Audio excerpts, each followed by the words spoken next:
Ya. Assalamualaikum warahmatullahi wabarakatuh. Waalaikumsalam warahmatullahi wabarakatuh.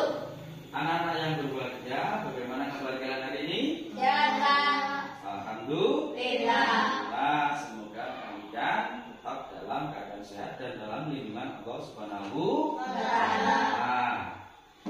Sebelum kita mulai pembelajaran anak-anak, alangkah baiknya kita berdoa terlebih dahulu. Berdoa mulai. Bismillahirrahmanirrahim. Raditu billahi rabba wa bil islami dina wa bi Muhammadin nabiyya wa rasula. Rabbi zidni ilma warzuqni fahma waj'alni min ibadikas sholihin. Walhamdulillahi rabbil alamin. Alhamdulillahirrahmanirrahim. Semoga nanti setelah kita berdoa bersama, ilmu kita yang akan kita sampaikan, yang akan kita gali, semoga bermanfaat. Amin. Anak-anak yang berbahagia, sebelum kita mulai pembelajaran tema berikutnya atau materi berikutnya, kita terlebih dahulu berdiri sejenak. Ayo semuanya berdiri. Ikuti Bapak ya. Pancasila. Pancasila. Satu. Tuhanan yang Maha Esa. Ketuhanan yang Maha Esa. Dua. Kemanusiaan yang adil dan beradab. Kemanusiaan yang adil dan beradab. Tiga.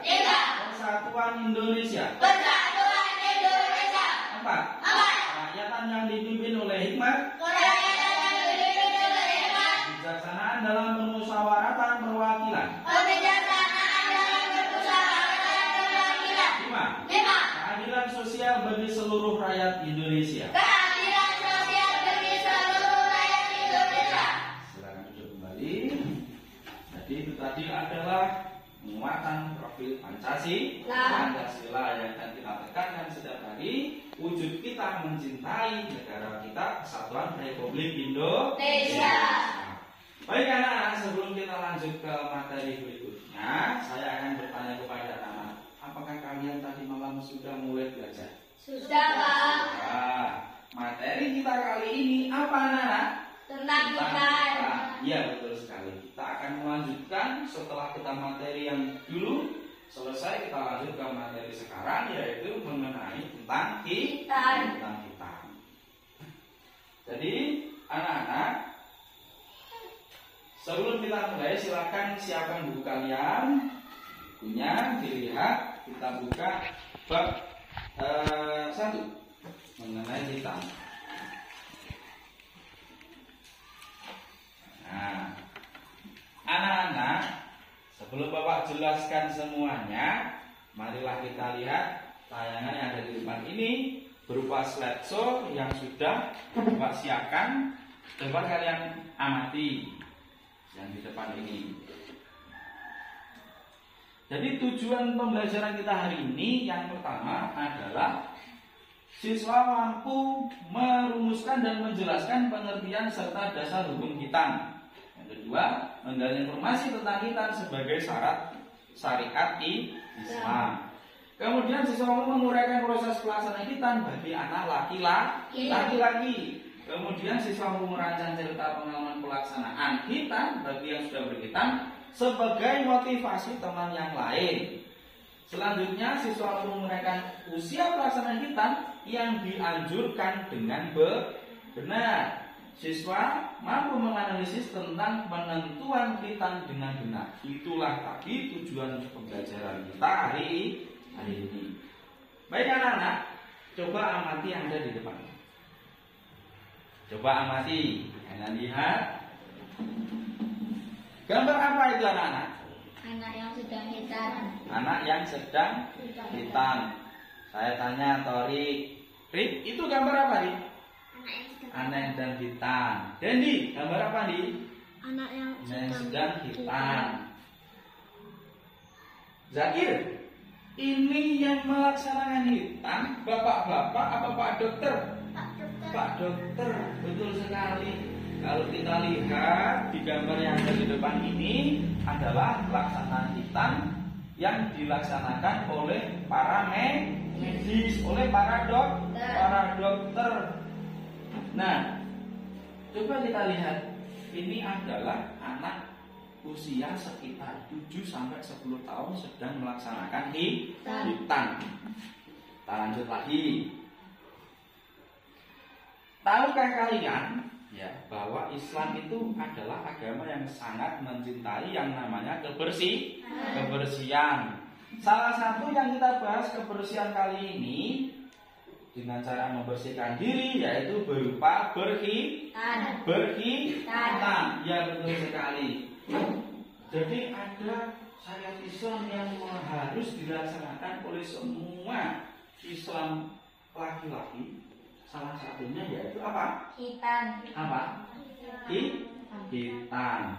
Bapak ingin bertanya, tadi anak-anak sudah katanya tadi malam membaca sedikit-sedikit belajar. Saya ingin bertanya kepada salah satu kalian. Anggun. Nah, khitan itu apa, Anggun?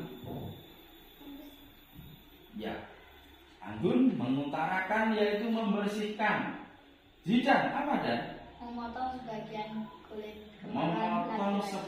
kulit kemaluan laki-laki yang paling hijau ya. Bisa. Kita lihat di depan.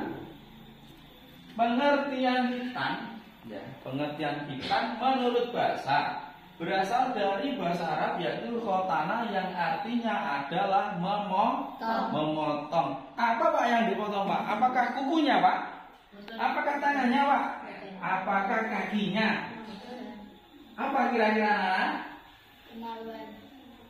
Kemaluan apa ujungnya? Ujungnya yaitu namanya adalah kuluk atau kulit yang paling ujung.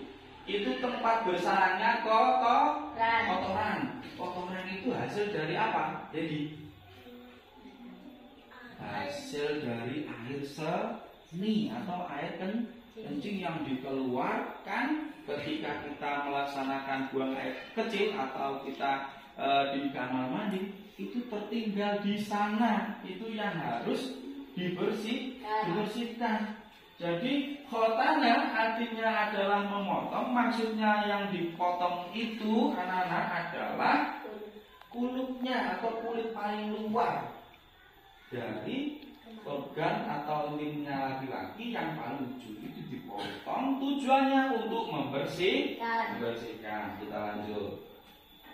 Menurut istilah adalah memotong kulit yang menutupi ujung kelamin laki-laki dengan tujuan agar bersih dari kotoran dan suci dari najis. Kuncinya adalah memotong dengan tujuan yaitu agar bersih dari najis. Pak, kalau nggak dipotong gimana Pak?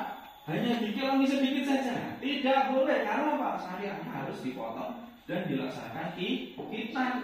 Kalau hanya sedikit nanti tidak bersih begitu. Kita lanjut. Tujuan khitan yang utama adalah sebagai bukti ketaatan kita kepada perintah Allah. Dan untuk menjaga kebersihan dan kesucian badan. Jadi tujuannya itu ya untuk menjaga kebersihan. Kemudian lagi tujuan yang lain adalah terhindar dari penyakit. Penyakit apa Pak? Penyakit berbahaya seperti kanker prostat dan sebagainya itu berkumpul di sana, nanti akan terkontaminasi kepada anak-anak yang tidak melaksanakan khitan. Bahaya Pak, berbahaya. Karena apa? Ini wajib dilaksanakan bagi kaum laki-laki. Kalau tidak dilaksanakan, gawat. Nanti bisa menimbulkan apa? Penyakit. Itu. Kita berbicara mengenai sejarah atau histori pensyariatan khitan. Jadi awalnya dulu khitan itu bagaimana Pak sejarahnya? Dulu itu bagaimana Pak?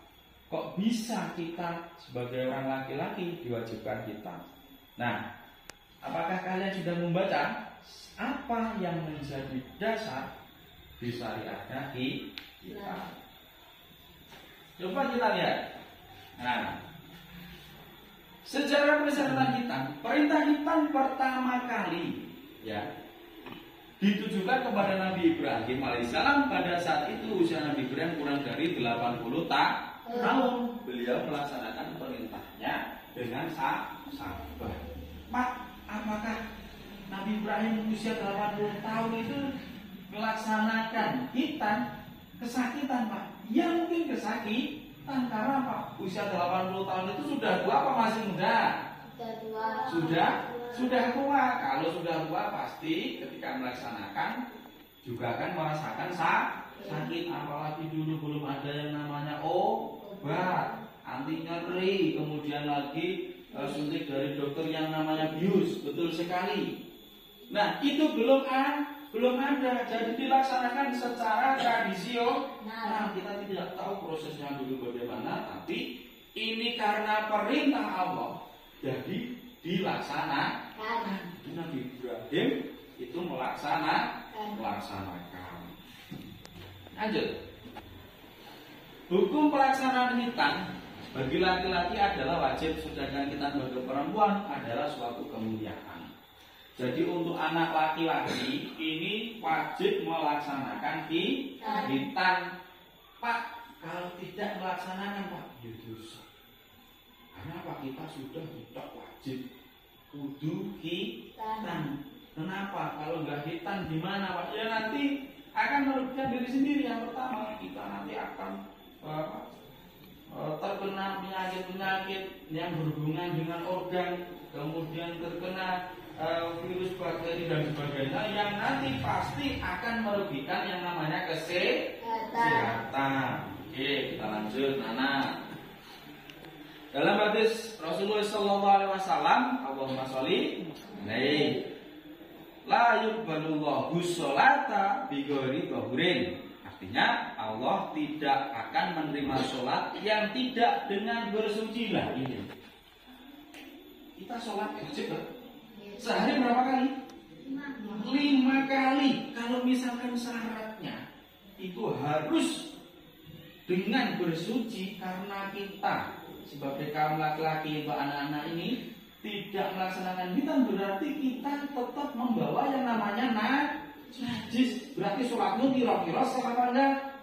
Tidak, betul sekali. Karena kalau kita tidak melaksanakan hitam, sholatmu sampai akhir hayat itu tidak akan sah, tidak diterima Allah. Itu akan merugikan diri sendiri. Jadi kalau kita lihat la yuqbalu sholata bighairi tahurin, itu Allah tidak akan menerima sholat yang tidak dengan bersuci. Pasti kalau tidak melaksanakan itu di ujungnya masih tersimpan najis, kotoran, sehingga menyebabkan najis itu tidak bersih. Jadi sholat kita tidak sah, tidak diterima. Kita lanjut. Hukum hitam bagi laki-laki berdasarkan pada kaidah tersebut asalnya sunnah, jadi wajib karena sebagai sarana menuju kesucian guna sebuah kewajiban. Artinya apa?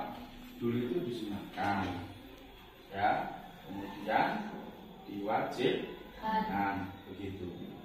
Karena tujuannya yaitu untuk sarana kesucian menuju ibadah. Kita itu menjadi wajib. Tidak ada anak laki-laki yang tidak melaksanakan. Kita nanti wajib semua melaksanakan. Hukum pelaksanaan hitam dijelaskan dalam sebuah hadis.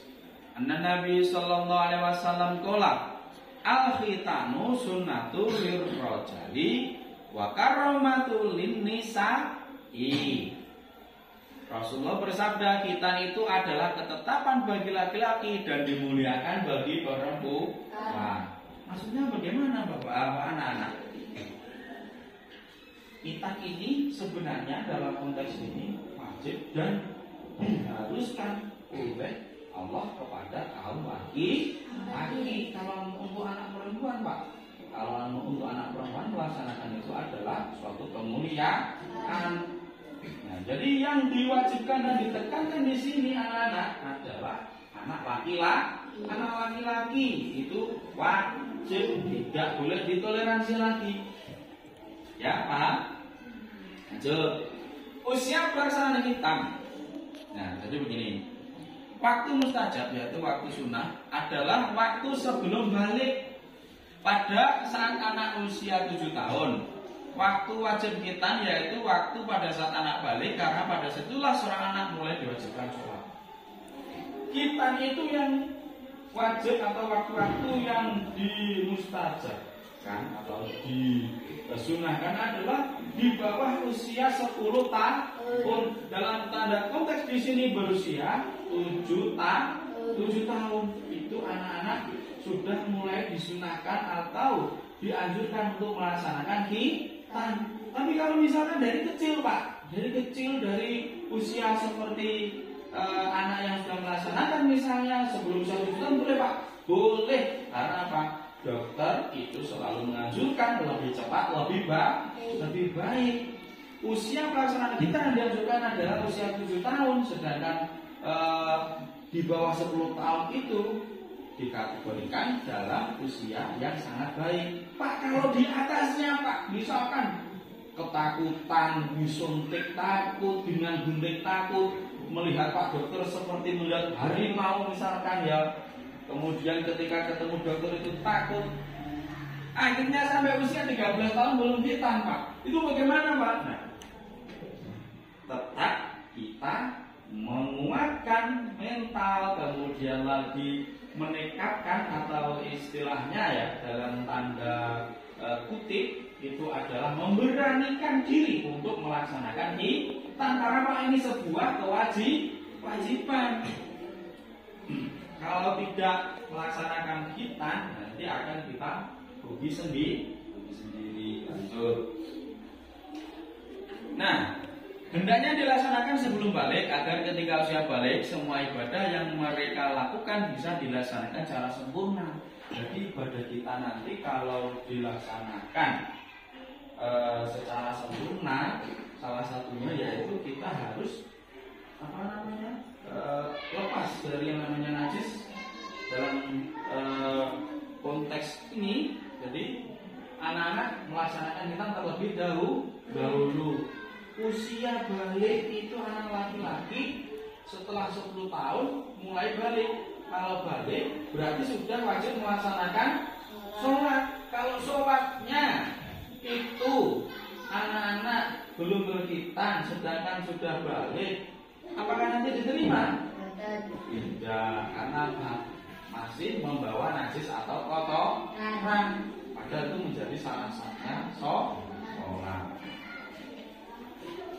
Cara berkhitan itu ada beberapa, yaitu dengan cara tradisional dan dengan cara modern. Jadi ada beberapa cara, yang diantaranya prosesnya dengan cara tradisional, kemudian yang sekarang ini dengan cara modern.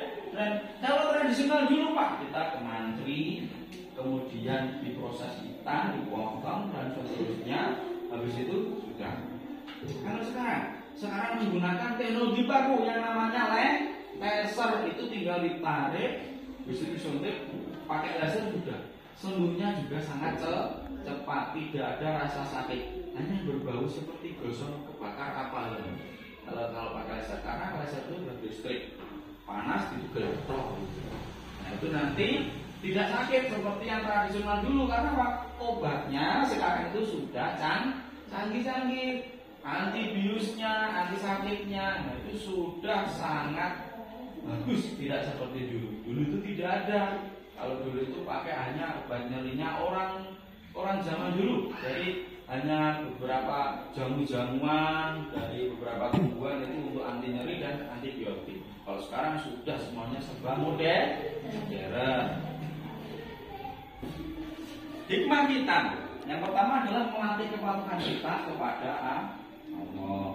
Kemudian memudahkan membersihkan setiap najis yang dapat menempel pada kemaluan.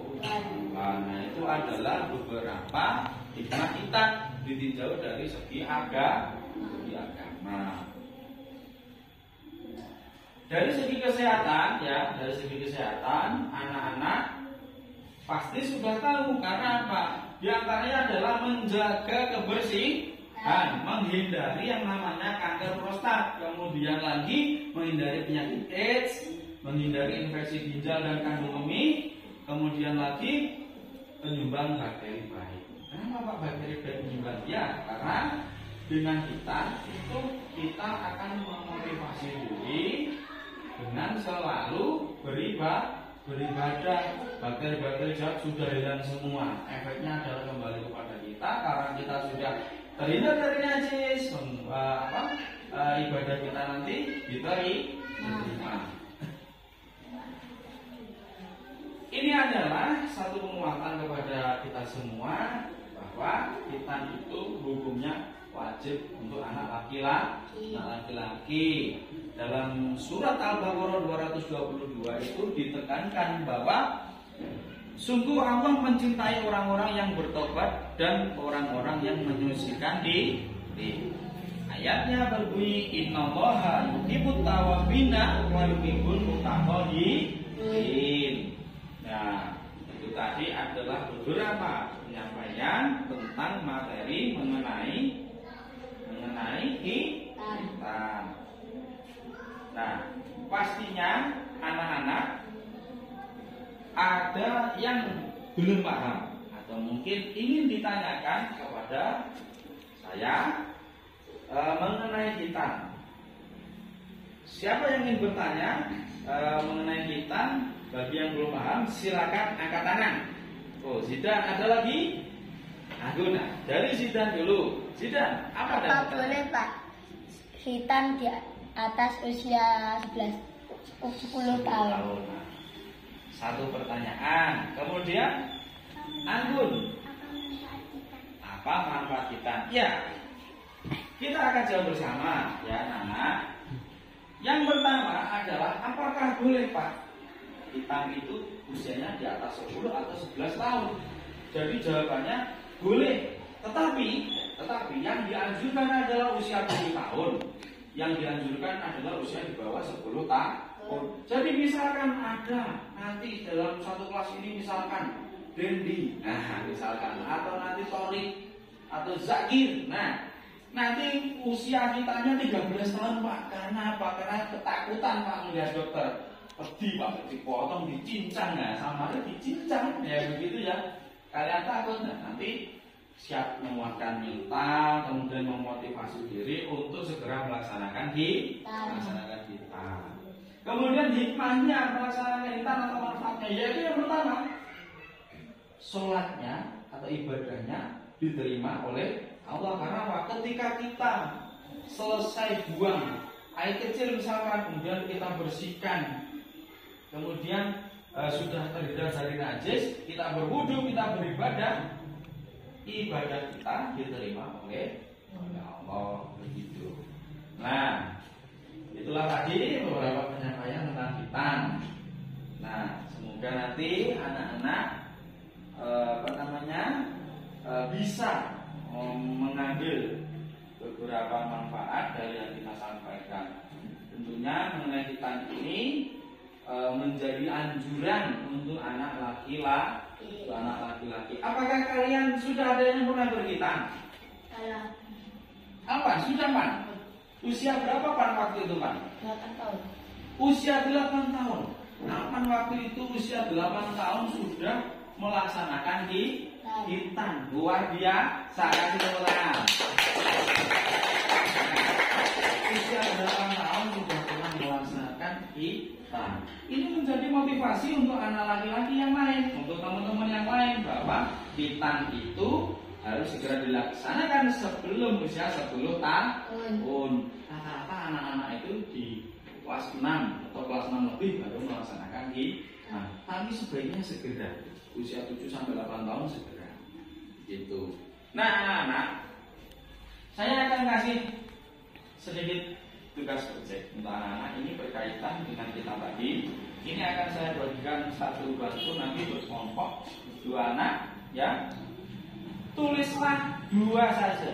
Tulislah 2 saja manfaat hitam untuk laki-laki bagi kesehatan. Nah, akan saya bagikan. Nah, silakan kalian tulis manfaat kita bagi kesehatan.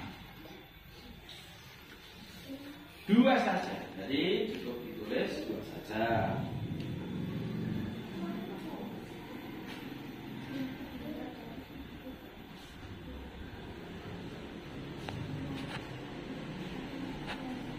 Ini enggak boleh ditulis.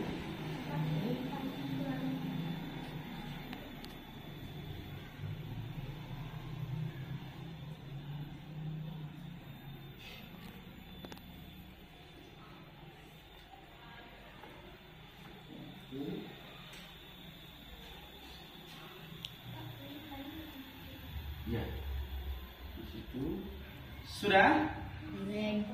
Sudah. Ada salah satu teman kita yang sudah karena cepat menangkap materi, kemudian segera ditulis. Selesai. Sudah? Selesai? Selesai. Nah, ambil lagi. Sudah selesai baru sini. Nah, sudah selesai. Sudah, sorry.